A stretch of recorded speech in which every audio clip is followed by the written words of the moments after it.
What's going on, people, and welcome back to Football Therapy, yeah? Welcome back with me, your host, Jan. Hope you're doing well. I really do hope that. I do, mate, genuinely. Welcome back to Chelsea News. If you're new, it's the daily series. Absolutely every single day, without fail, generally, where we reflect on what's being said about Chelsea, giving you my opinion on it. But more importantly, we ask for yours down in the comment section below. Many a thing to reflect on today. Chelsea star all but leaving. The Club World Cup badge, special treatment for the Chelsea. Thiago Silva's living out his dream. And of course, the striker situation with Kai Havertz. Is he really a centre forward? Is he the future for Chelsea? Is he what Thomas Tuchel, or is he the player Thomas Tuchel is going to turn to? Lots to cover. Cesar, please do drop a like. It takes a second. Let's see if we can get over 2,000 likes or put close to 3,000. It's up to you guys. Click the button and you're all welcome to subscribe. Of course. First and foremost, let's not foremost, but let's start on the Club World Cup badge. Chelsea have been granted permission. And in fact, let me read you the headline from the Mail Online. Chelsea are handed special permission to wear the Club World Cup winners badge for the rest of the Premier League season, even though bosses refuse, in full capitals, refuse to give Liverpool and Man United permission to sport it on their shirts when they won the competition. We are the champions. Of the world. Chelsea are world champions, ladies and gentlemen. Now we get to sport the badge for the rest of the season. Look, man, this is good positive news because it will imbue the players with a sense of pride, hopefully. Perhaps not so much in the game against Crystal Palace, but I would argue that was largely a systemic failure from Chelsea. But having this badge on the chest, not only are you champions of Europe, but, you know, bang, Iron Man style, superhero-esque, champions of the world. Getting to wear that for the rest of the season, I think is a positive thing for Chelsea Football Club. Thomas Tuchel's band of swanky cockneys, I like it. And I'm feeling good about it. And you know what, man? It is funny. It is funny that both Liverpool and Manchester United were denied permission to wear the badge for this season, and Chelsea were granted permission. That's nice. That's lovely. We enjoy that together, and we shall just be happy with it in this moment. So I wanted to start off with that because that is a piece of good news, and I like it. Moving on, I want to talk about this. This quote from Thiago Silva, man. Honestly, like, you watching this, I'd bet the farm on you absolutely adoring Thiago Silva. 37. Going on 38, dropped another masterclass in the Champions League yesterday. Some impeccable, impressive stats. He loves being at Chelsea. Chelsea love having him. We love how his family's integrated. Belle Silva, his wife, his children. It just seems like fate has brought Chelsea and Thiago Silva together, and it's a perfect fit. This guy was a free transfer. The universe brought us together, Thiago. Anyway, and he spoke to Brazilian television after Chelsea's Champions League win yesterday. I'm going to quote from 90 Min Football. Speaking to Brazilian outlet TNT after the win over Lille about his time at Chelsea and his reception from the fans, Silva admitted it did not feel real. Quote, I feel like I live in a big dream here in Chelsea. I had not expected that it would be like that. The fans support me constantly singing my name, oh Thiago Silva, oh Thiago Silva. Every moment, every nice bit of play defensively, it's magical. It feels like a dream. I'm really proud to play for Chelsea and to play for their fans.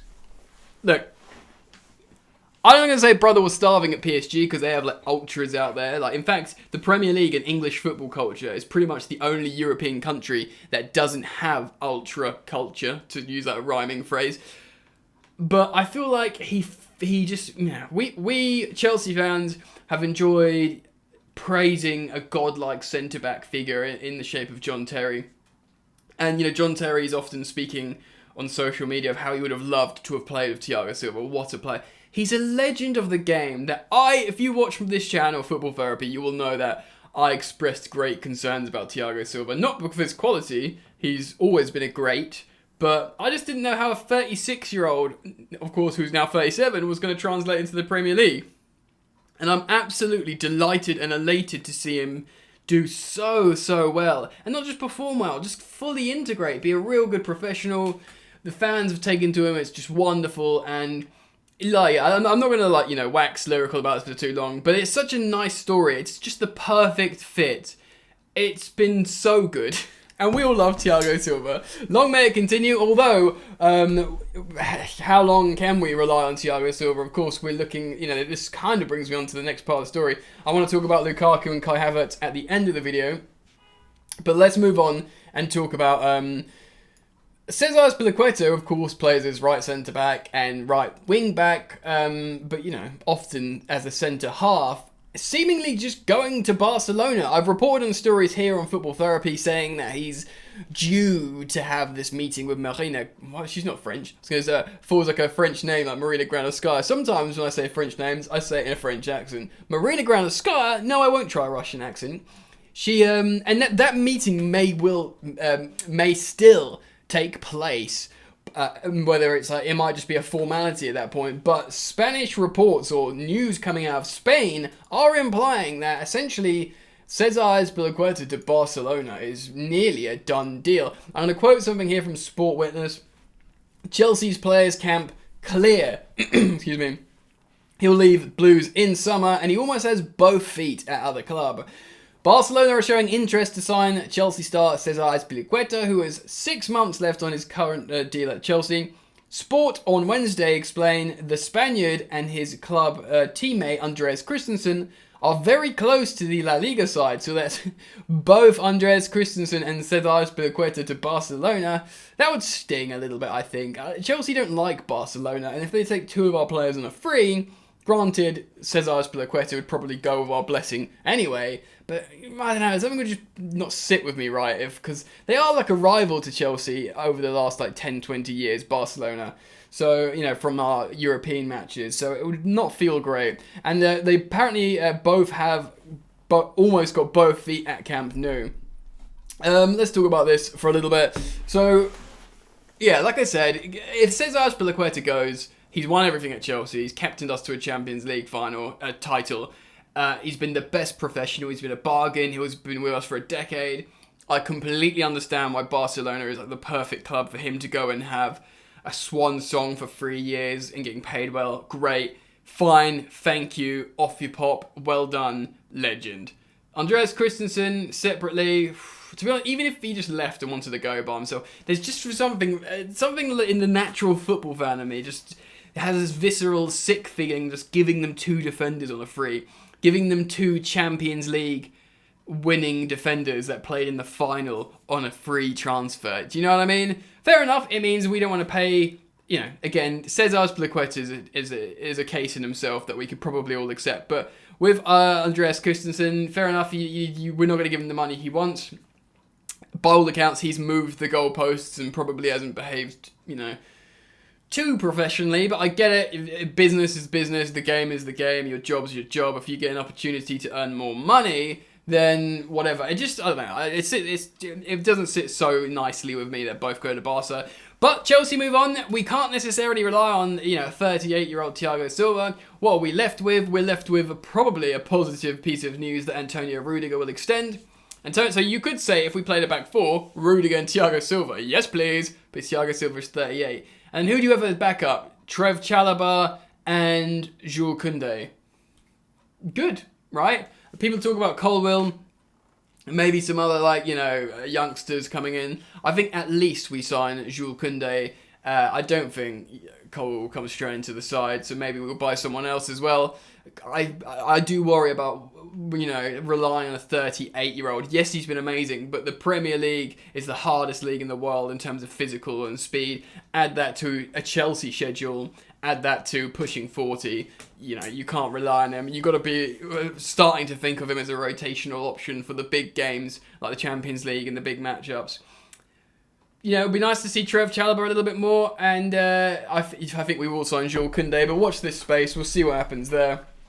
And let's move on. Obviously, the big talking point after Chelsea's Champions League win against Lille yesterday evening, is of course Kai Havertz looking very good in the centre forward position, and Romelu Lukaku not being involved. So, first of all, Kai Havertz is the best on earth. Big fan. I think I've waxed lyrical about Havertz before we sign him, after we sign him, even when he wasn't really doing anything, not scoring goals, not assisting. I mean, he scored big goals, huge goals for Chelsea. Champions League final, Club World Cup final, away at Anfield, last night in the Champions League. He scores big goals. But he doesn't rack up numbers. But I kind of think that would come. I never personally saw him as a centre forward. I heard European football expert Andy Brassel say on the Football Ramble, look, man, and I've said it before as well. I sort of which resonated with me, something I've tweeted about. He's a 6'2" forward who wins headers in the 6-yard box. That isn't really false. That's just a centre forward. And Tuchel said it as well. He didn't really see him as a false nine. He says, look, man, this is big, tall guy, wins duels and, likes to score goals and is just talented on the ball. It does scream striker, although, personally, I like seeing him all over the pitch. His best, times at Leverkusen. Yes, they moved him to a centre forward, but, he's this player that just moves around so gracefully and is two-footed and, can pass with both feet and shoot with both feet and doesn't necessarily, I know false nine role is really, I don't know, maybe if you can get him playing like Harry Kane plays for Tottenham, so as a high, it's a tall order, of course, but I don't know, I don't want to call him a luxury player, because it's not what I mean. He's just a really talented, silky player that I just didn't think we'd want to chain him to the centre forward position in a way. But, if he can become a sort of Roberto Firmino of a front three and link up with people and make the wide forwards better, then yeah, centre forward options. I guess actually, Kai Havertz for me always had to be in the starting lineup somewhere. If we went 4-1-4-1, I was like, yeah, play him as one of the attacking eights. Mason Mount, Kai Havertz behind the striker, and then you have Ziyech and another wide mid, whether that be Hudson-Odoi or Pulisic or whatever you want.